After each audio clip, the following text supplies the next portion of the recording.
你是上天赐给我的礼物。美丽善良的她，身世成谜，一个孩子让他们相遇。姐姐，为什么走路会一跛一跛？姐姐，其实呢，天生就跛脚。她积极进取，家世人人称羡。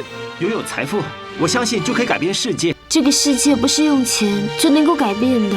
对不起，你的梦想实现的第一天，我就泼你冷水。不会啦，不是因为欢迎我才光着脚跑下来的吗？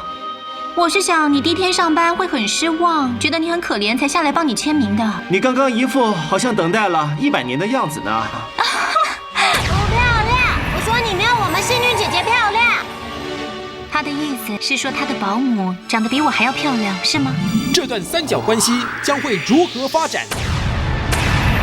暴风的恋人，6月15日起，周一至周四晚间8点，中天综合台。